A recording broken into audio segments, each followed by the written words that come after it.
Bienvenidos a la cuarta clase de Historia de la Filosofía. Una vez más estaremos repasando a clásicos como Sócrates, Platón y Aristóteles. Pero también estaremos viendo cómo fue el recorrido de la construcción de la filosofía, la lógica de pasar del mitos al logos, cómo se origina la filosofía, el pensamiento mismo del hombre de cuestionarse del porqué de las cosas. Les pido que se pongan cómodos. Aquí empezamos.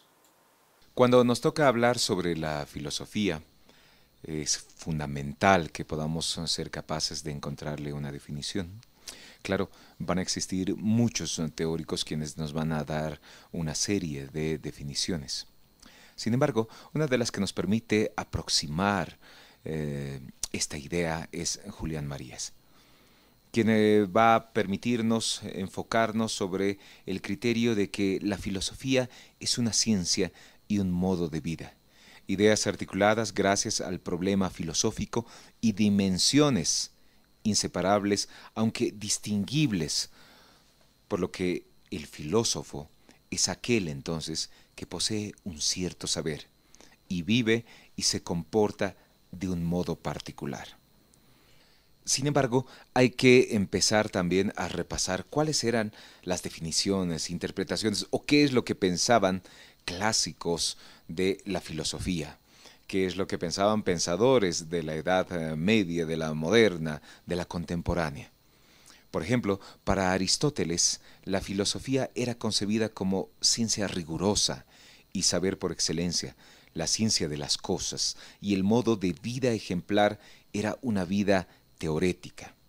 Ya años mucho más adelante, siglos más adelante, por ejemplo, para citar a Descartes, él concebía que ya no se trata de una ciencia simplemente hablar de filosofía, sino de un vivir de cierto modo, sabiendo lo que se hace y lo que se debe. Ya en la edad contemporánea, Husserl insiste en presentarla como ciencia estricta y rigurosa. Dilthey la va a vincular a la vida humana y a la historia. Como se dan cuenta, van a existir una serie de interpretaciones, pero muchas de ellas van a coincidir en que la filosofía debe ser entendida ya como una ciencia. ¿Y cuál es el origen de la filosofía? ¿Por qué el hombre, el ser humano, se pone a filosofar? Aristóteles, en sus escritos, y claro, y su clásica metafísica, responde que es naturaleza del hombre saber, y el deseo de conocer es la expresión de esa naturaleza y esencia.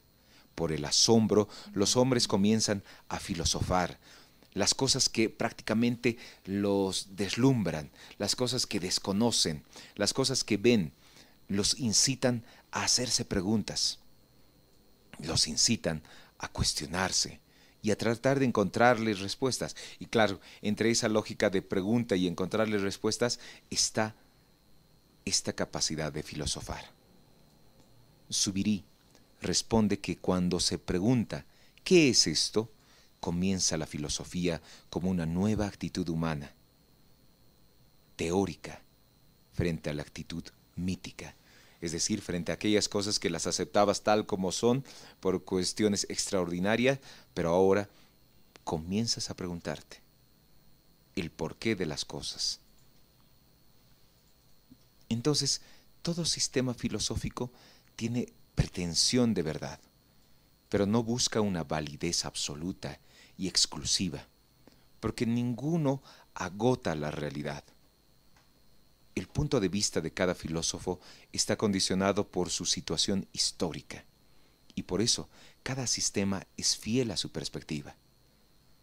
Las diversas filosofías verdaderas están determinadas por su inserción en la historia humana. Y si queremos hablar de filosofía en el sentido estricto de la palabra, tenemos que remitirnos a la cuna de la filosofía. Es decir, tenemos que irnos hasta Grecia. Y cuando hablamos de Grecia, estamos hablando de todo un conjunto y sistema de política, economía, sociedad y, claro, del pensamiento filosófico griego. Porque tenemos que hablar de una primera etapa filosófica que, a diferencia de las posteriores, no tiene una tradición filosófica a seguir. La misma trae dos consecuencias. Filosofar en esta época, en la época griega, se hacía con mayor pureza y radicalidad. Y la circunstancia vital e histórica del hombre hacía que el tema central de filosofar sea encontrar la razón por la que uno comenzó a filosofar. Prácticamente era toda una carrera, era fundamental, era parte de la vida misma de los griegos la filosofía. Y tenemos que hablar de quienes empezaron a realizar este tipo de acciones. Bueno, nos tenemos que situar en una etapa con los presocráticos. Y cuando hablamos de los presocráticos, aunque parezca obvio, tenemos que mencionar que estamos hablando todos aquellos anteriores a Sócrates, siglo VII y V antes de Cristo. Entre ellos tenemos que hacer referencia a la escuela de Mileto. La filosofía se trata de la naturaleza, nos va a decir esta escuela. Físicos, según Aristóteles, con método filosófico. Y el filósofo se enfrenta con la naturaleza con una pregunta teórica. ¿Qué es todo esto? Bueno, la filosofía nace entonces en Mileto, con la escuela de Mileto, que tiene tres figuras fundamentales: Anaximandro, Anaxímenes y Tales.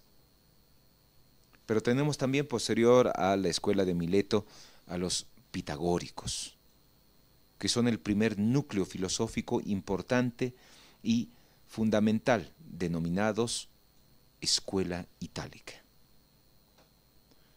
Después tenemos a Parménides y la escuela de Elea. Con ellos, la filosofía adquiere un mayor nivel de profundidad que antes no tenía, y el influjo de Parménides es decisivo en toda la historia de la filosofía griega, y por tanto, en su totalidad hasta la fecha. Finalmente, tenemos a Heráclito y Demócrito. Toda esta filosofía se mueve dentro de la idea del ente de Parménides. Y cuando hablamos de Parménides, tenemos que hablar de que él descubrió las cosas como entes, o las describe como entes, como algo que es, y le da, a ver, ¿qué les puedo decir? Les da predicados contradictorios con el comportamiento de las cosas, porque éstas se mueven y son muchas, ya que considera que el ente es uno e inmóvil. Así como estamos hablando de los precursores, del principio de la filosofía, no podemos dejar de hablar de los sofistas, y posterior a los sofistas de Sócrates, Platón y Aristóteles. Desde el siglo V, la filosofía se centra en el hombre, gracias al contexto en el cual vive en aquel entonces Grecia, específicamente Atenas. ¿Cuál es ese contexto? La democracia, que los situaba como ciudadanos a todos esos hombres y mujeres que habitaban en este territorio. Pero sobre todo, haciendo esta clasificación y diferenciación de quienes habitaban en Atenas, no todos podían ser ciudadanos. Había una clasificación de quienes sí podían serlo, y quienes eran extranjeros y quienes eran esclavos. Y claro, la exclusividad de esos ciudadanos estaba dado en una serie de requisitos, entre ellos el ser hombre, nacido de mujer y hombre ateniense. Entonces, se reemplaza la idea del hombre bello y común por el ciudadano perfecto que busca, ¿qué cosa? La felicidad. Y dentro de todos estos niveles de reflexión surgen los sofistas, denominados así por prácticamente el término etimológico de sofía, sabiduría. quienes eran profesores ambulantes, expatriados, emigrantes, que iban de ciudad en ciudad enseñando a jóvenes, y esta es la crítica, ¿no? No gratuitamente, enseñando por dinero. Bueno, tenían gran habilidad, eran brillantes, tenían un éxito social, eran oradores, dominaban la retórica, la pedagogía, etcétera, etcétera. Sin embargo, sufrían de una crítica fundamental, que era la de que el conocimiento que ellos decían tener no lo compartían por el simplemente hecho de saber que ese conocimiento era fundamental, que los demás tuviesen que tenerlo. Ellos prácticamente comercializaban ese conocimiento. Aristóteles, por ejemplo, consideraba la sofística como sabiduría aparente, que no es realmente sabiduría, lo que muestra el problema de la sofística. Habla de temas filosóficos y parece una sabiduría, pero no lo es.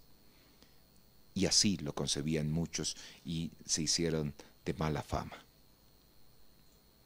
Hubo muchos sofistas importantes, entre ellos Hipias, Pródico y sobre todo, a quienes no podríamos olvidar, Protágoras y Gorgias. Paralelamente, entre la vida de los sofistas a quienes se los criticaba, no podemos dejar de mencionar a uno de los grandes filósofos de referencia hasta la fecha, en pleno siglo XXI. Sigue siendo un personaje que está presente dentro del repaso de la historia de la filosofía. Estoy hablando de Sócrates, quien se inspiró en la labor de su madre, quien era partera. Por eso va a calificar a su arte, a su forma de pensar, como mayéutica, que significa dar a luz. Por hacer dar a luz o por dar a luz las ideas en verdad. ¿Por qué tomó esta referencia? Su madre, que era partera, bueno, traía al mundo a los niños. Él creía que era fundamental que como seres humanos, como hombres, seamos capaces de dar a luz así. ¿Qué cosa? La verdad. Entre las preguntas que tuviésemos que hacernos para llegar justamente a esa verdad. Porque su propósito parecía ser superar la sofística y restablecer el sentido de la verdad en el pensamiento griego, ya que estaba en contra de los mismos. Al no escribir nada, sus discípulos transmitieron sus conocimientos. Él afirmaba la presencia de un genio demonio divino que le aconsejaba, pero no lo movía a actuar. Por el contrario, detenía y desviaba sus acciones. Por eso el genio demonio le gustaba cuestionar a partir de la ironía socrática a sus conciudadanos, buscando una definición de las cosas, es decir, limitar una cosa para llegar a conocer su esencia y así la cosa como tal, lo que llevó prácticamente a enfadarlos. Y finalmente, en esa lógica de cuestionarlos, incomodar a toda esta gente, condenarlo y asimismo él condenarse a la muerte.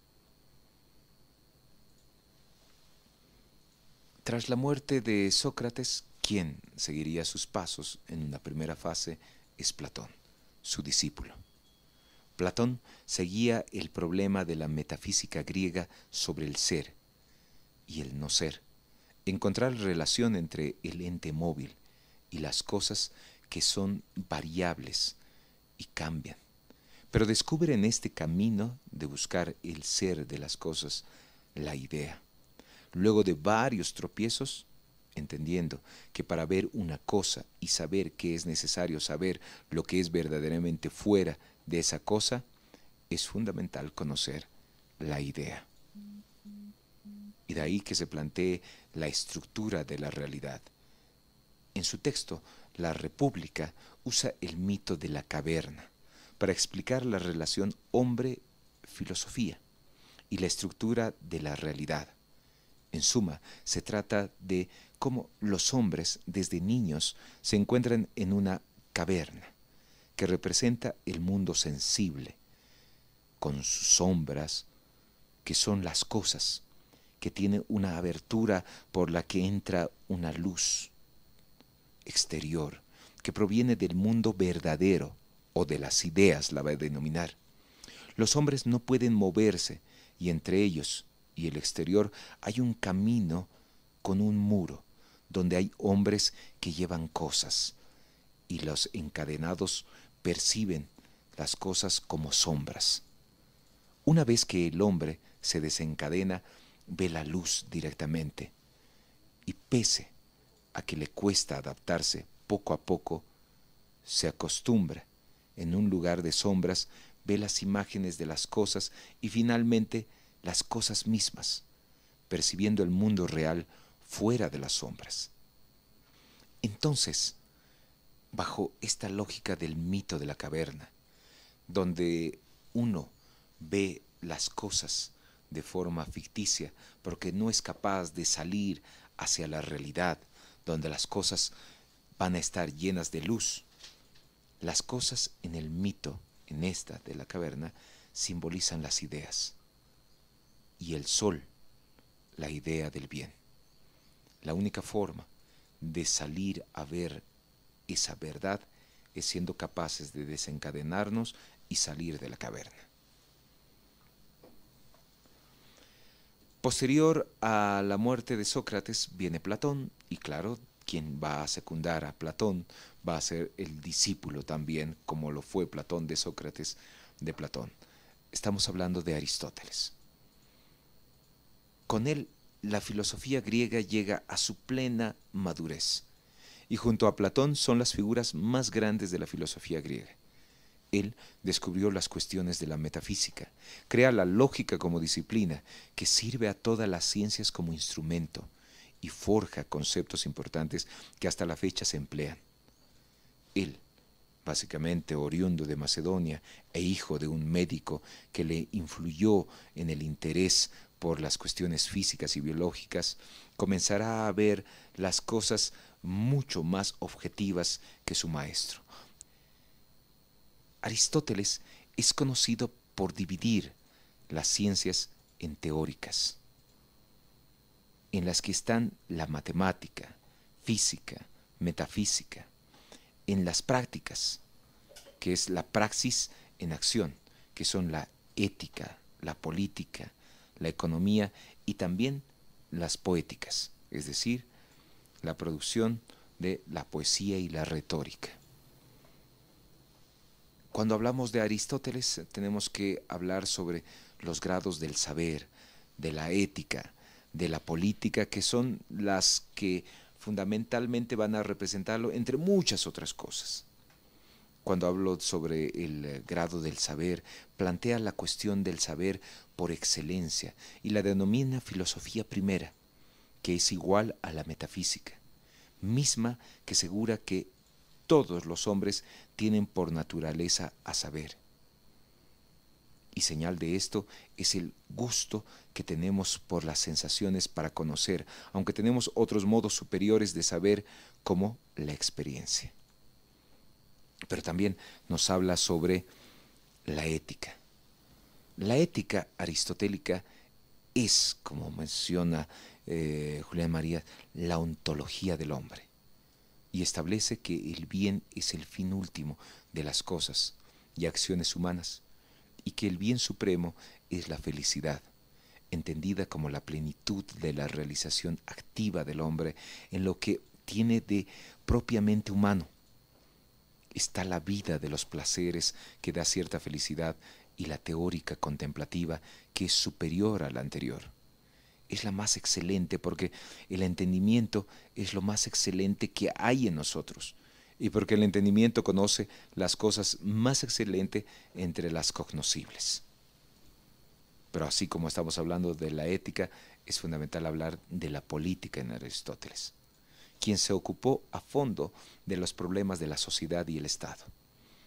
No por nada, cuando hablamos de Aristóteles, hoy en día, en pleno siglo XXI, se lo toma como referencia de quien hizo una clasificación extraordinaria de las formas de gobierno.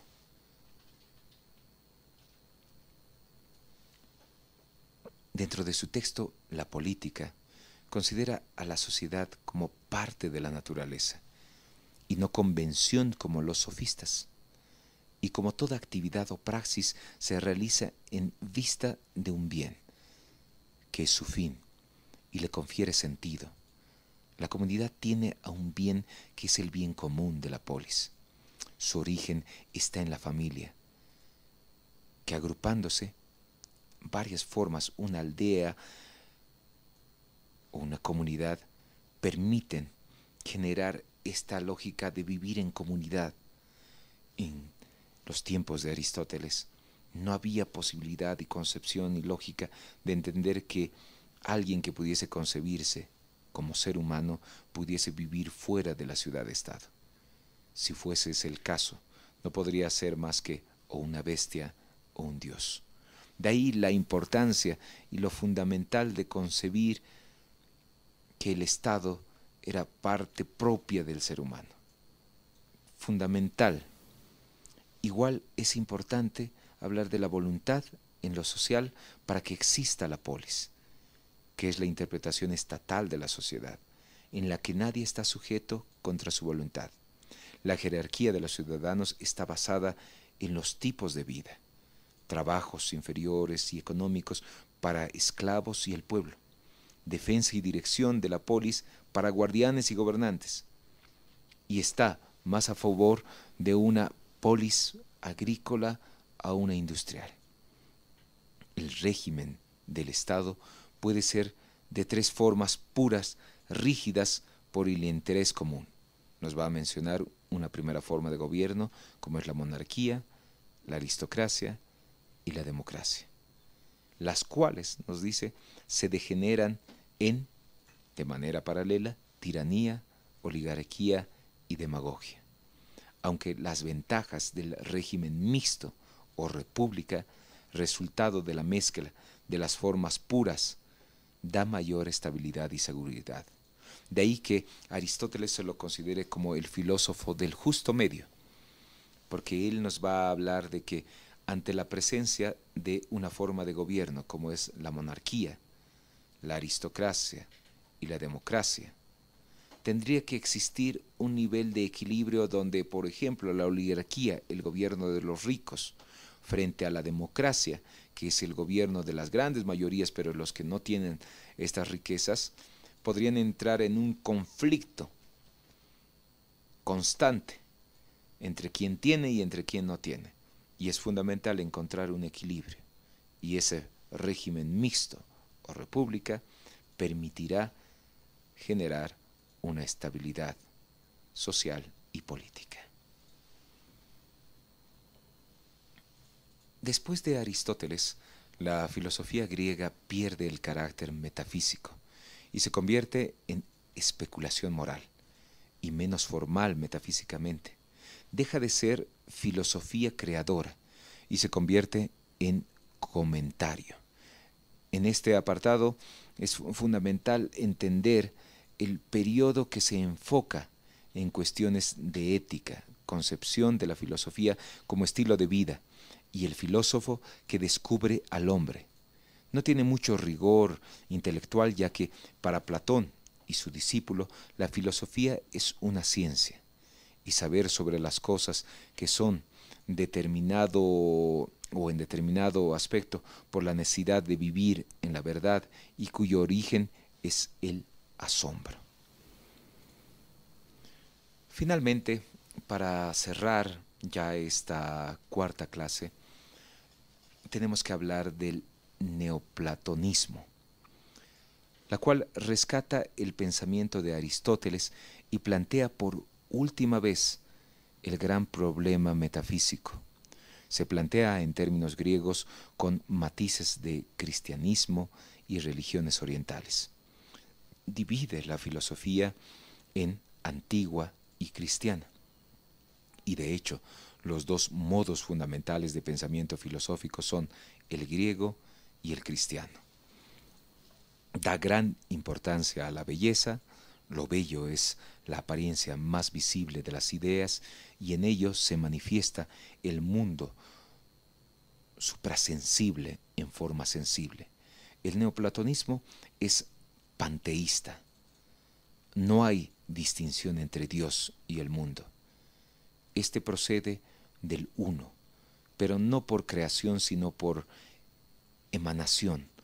O sea, que el mismo ser del uno se manifiesta en el mundo entero. Emplea metáforas de belleza y sentido para explicar la emanación. Plotino es la primera mente griega que se atreve a pensar el mundo propiamente como producido y no fabricado u ordenado. El mundo tiene un ser recibido, es producto de la divinidad, ha sido producido por el uno, pero no de la nada, sino de sí mismo. El hombre tiene una posición intermedia en el sistema, situado entre los dioses y los animales, así se lo concibe, y se inclina a uno o a otros. Tiene una referencia a lo superior y puede elevarse hasta lo más alto, ya que el hombre es una hermosa criatura. Todo lo bello es posible, y en la trama del universo tiene un distinto elemento superior a la de los animales. El neoplatonismo influenció el pensamiento de los padres de la Iglesia y posteriormente de los escolásticos medievales. Con el neoplatonismo termina la filosofía griega e inicia la filosofía cristiana. Hasta aquí hemos llegado, esperando que puedan repasar no solamente el video, sino también el texto que se les ha facilitado. Nos encontramos la próxima clase. Hasta luego.